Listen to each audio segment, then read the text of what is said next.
तो भाई लोग पावर स्टार पवन सिंह के आज सुबह एगो गाना रिलीज भला जमना गाना के नाम बाटे एके ओढ़निया। भाई लोग तार लोग से बतला दिए गाना के पोस्टर आज से 1 महीना पहले रिलीज कर देवल गए रहे और गाना रिलीज ना भल। भाई लोग काहे कि बीच में नवरात्र आ गल हटे यही से गाना रिलीज ना भल।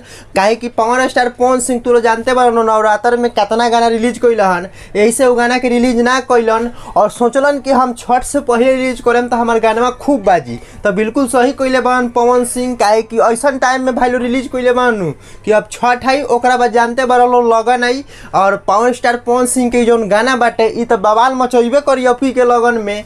काहे कि भाई लोग लोग इनके बतला दी गाना के बहुत दिन से चर्चा हो रहा बा 1 महीना पहले से।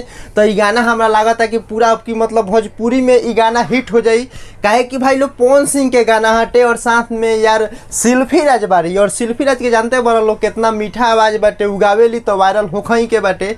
तो भाई लोग यार ये गाना पक्का हम गारंटी दे के कहता नहीं कि गाना वायरल हो कि पवन सिंह के।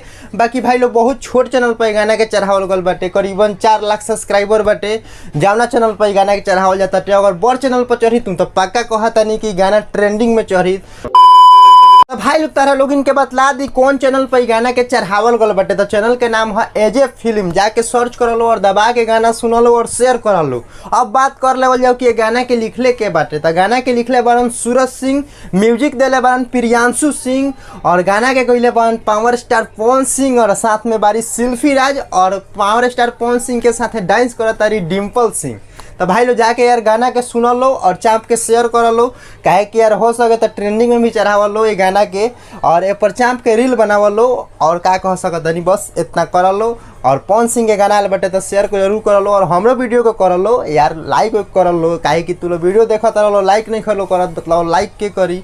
तो यार लाइक करके बतलाओ लो। मिला जी फिर से बनाए वीडियो में, तब तक के लिए बाय बाय।